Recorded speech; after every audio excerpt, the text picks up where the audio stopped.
Today we're going to do a quick disassembly of the GoatGuns 1911.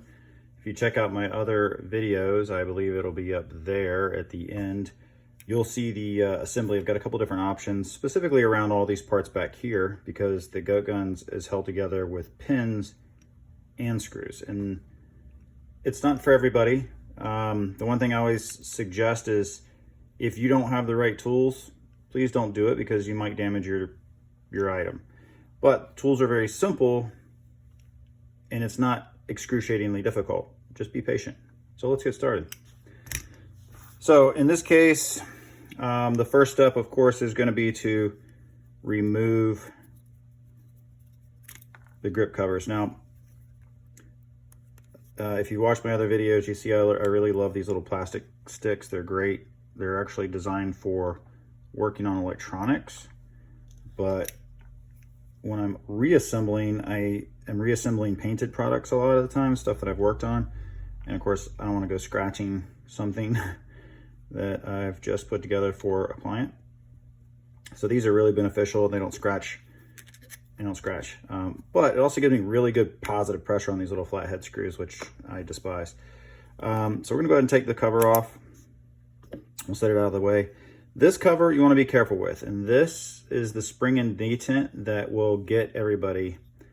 And so we're going to do that. We're going to take this cover off, and this particular spring and detent, it's held in by this guy. It will also come out if you remove the screw here and pull your slide lock off. That little detent will go flying out. So you want to make sure everything is held in place. So in this case, I'm literally just going to hold it in place positively. I'm going to pop this thing out so I can remove the part and get my spring and detent. So I just want to keep it all from popping out. And we're going to set that aside. And we'll put this over there. Now, normally when I'm working, I put everything in little bags. I always have little baggies here. In this case, we're just going to be putting it back together afterwards, but I want to be able to help anybody that's trying to figure out how to take these apart. So I'm going to go ahead and remove this screw. And this screw is what's held on to this guy on the other side. So always a good idea, just put the screws that you can back together, less to keep track of. Okay. Should we take the mag apart? Yeah, well, why not? Let's do the mag real quick. It's really easy. Now, I use a bench block. This one works out really well for me. If you don't have a bench block, a roll of tape can be very helpful because it gives you a nice, padded, if you will, space to work on. I prefer a bench block. If you've got one, great. If not, find another alternative. A good piece of wood with some holes drilled in it works out really well. I'm using an 8/32 punch, which works out perfectly for all but one.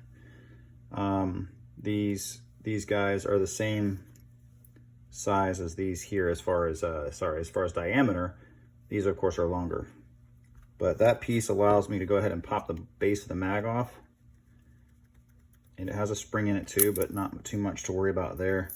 Slide your spring out. Your spring is flat on both ends. It does not matter which side you put back in, so don't worry about that.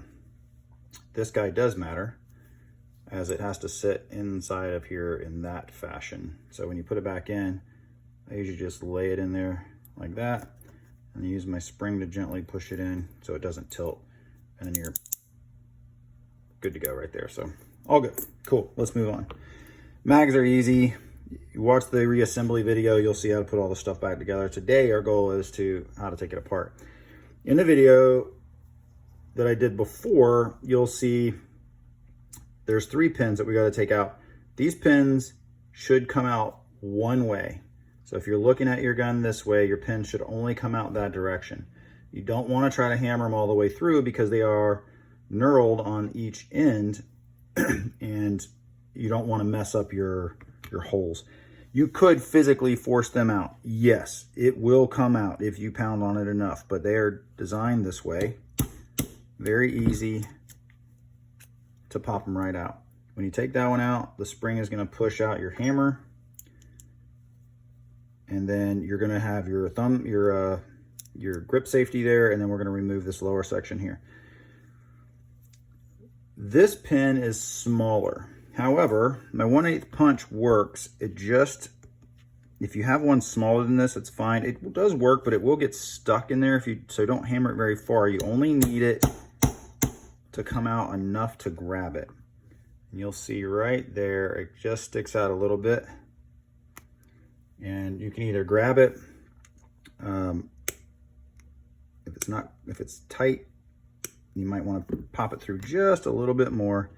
I just want you to avoid punching it too far through, unless you have a much smaller punch, which, you know, is doable. It's not hard to take out. It just takes a little bit and you're good to go. That's going to remove this upper channel. That's the only thing that's holding that in right there once you take your grips off. And then lastly, we'll take out this bottom corner. Again, nice gentle taps. I'm going against my own word here. Don't tap that way. Nice and easy. Punches it right out. Keep track of all of your pins. Now you'll have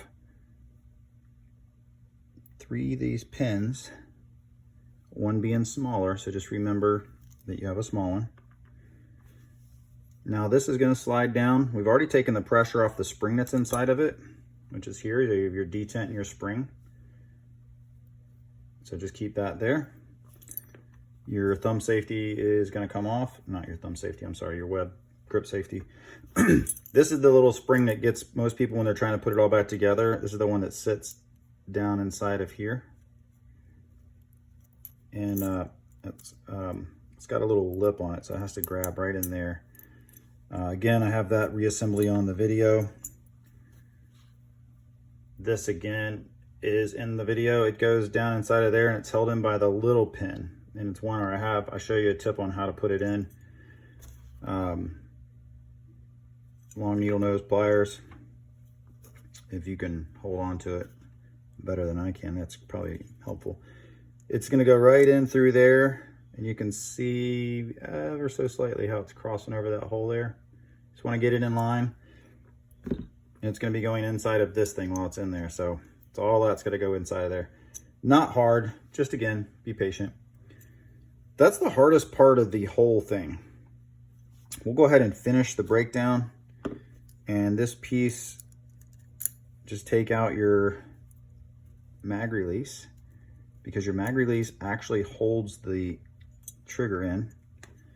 So you have 3 parts to your mag release, and then you have this little screw right here. That's nice and easy. I take that out. Now this is the screw that I also talk about that I put back in the frame. So before I start painting or anything, I always leave that one in. Just makes it easier. And then you just got to get your trigger out. Pull it right out of the back. Slides right out of the back just like that. And that, folks, is literally all of the parts. As you can see, it's not hard. Take your time. Remember that your pins all have little knurled edge on them right there, and that is always going to be on this side. So you put your pins back in. Actually, it'd probably be smart if you put it in the right hole. Put your pin back in, you'll see that knurled edge is actually going to hold it there until you tap it in, which is part of the reason you don't want to try to force it all the way through. That's it. So again, go watch the other video on how to put it all back together. I've got a couple of options on there. I hope this is helpful. Please like, subscribe, and of course, if you've got any comments or questions, hit me up. I try to respond to everything that I can. And thank you so much.